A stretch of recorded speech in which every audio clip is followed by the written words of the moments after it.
And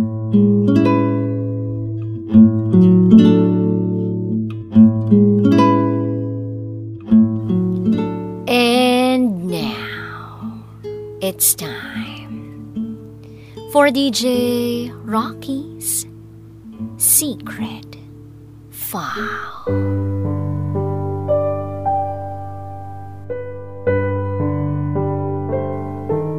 Tama bang huwag ipaalam sa tatay ng bata na buntis ako?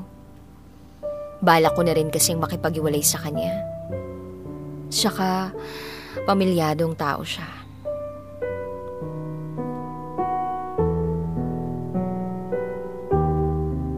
Hi, DJ Rocky. I never thought na mag-i-email ako sa programa mo to seek advice. Palagi lang kasi akong nakikinig sa programa mo.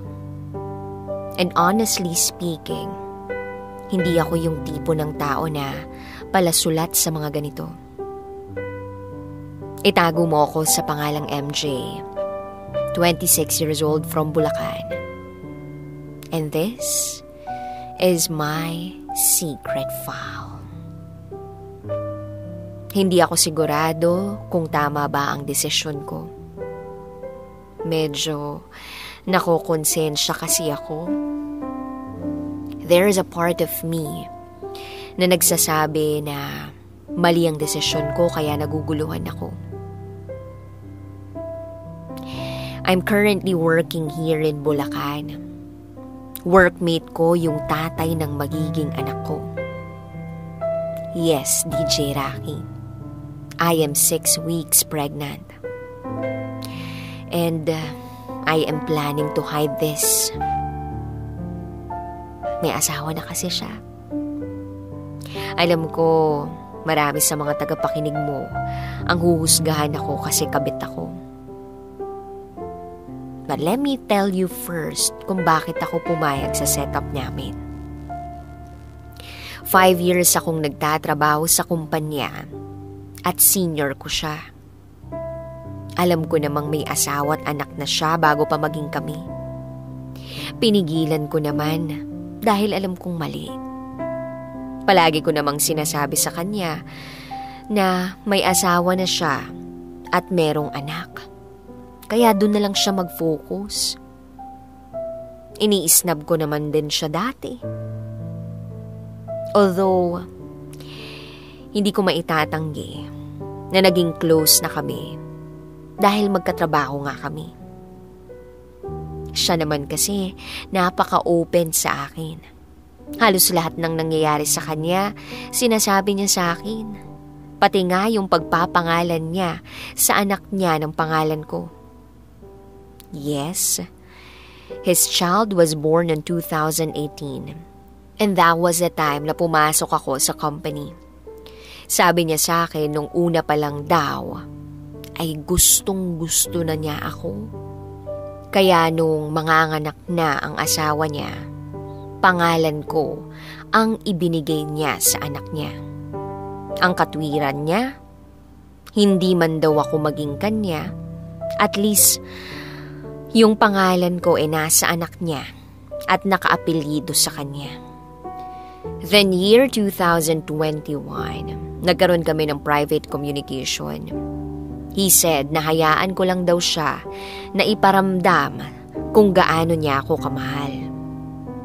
He added, hindi na raw niya mahal ang asawa niya. At first, nakikita ko naman yung sincerity niya sa mga ginagawa at ipinapakita niya. But boys are boys. Sa una lang magaling. Kapag nakuha na ang gusto, pagsasawaan ka na lang. So 2021, nagparamdam siya. And then August 2022, naging kami. Alam kong mali. Maniwala man kayo o hindi. Pinigilan ko ang sarili ko na mahulog sa kanya. Kaso, magaling mambola. Dalang-dala ko sa mga ginagawa at pinaparamdam niya.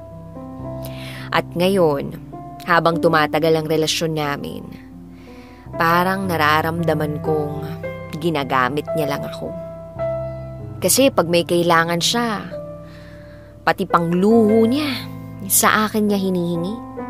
Bukod pa rito, ultimo panggamot sa anak niya at sa kanya. Hinihinghan niya ako. Ganito kasi, kapag nagkakasakit yung anak niya, lagi siyang lumalapit sa akin. Nung una, okay lang naman eh. Ultimo expenses nung namatay ang mama niya, sa akin din niya kinuha. Sa akin naman walang issue ang pera, kasi mapapalitan naman yun. Pero, yung isa pa kasing rason kaya hindi ko matanggap, ay parang pinaglalaruan niya lang ako. At pera lang ang dahilan kung bakit ayaw niya akong bitawan. Nababasa ko yung usapan nila minsan ng asawa niya. At ramdam ko namang mahal niya yun. Ngayon, nagkabunga ang aming relasyon. Maling relasyon. Tama ba ang desisyon ko na wag nang ipaalam sa kanya na buntis ako? Balak ko na rin naman kasing makipag-iwalay sa kanya. Sana mabigyan niyo ako ng advice. Hanggang dito na lang po. Muli, ako si MJ. At ito ang aking secret file.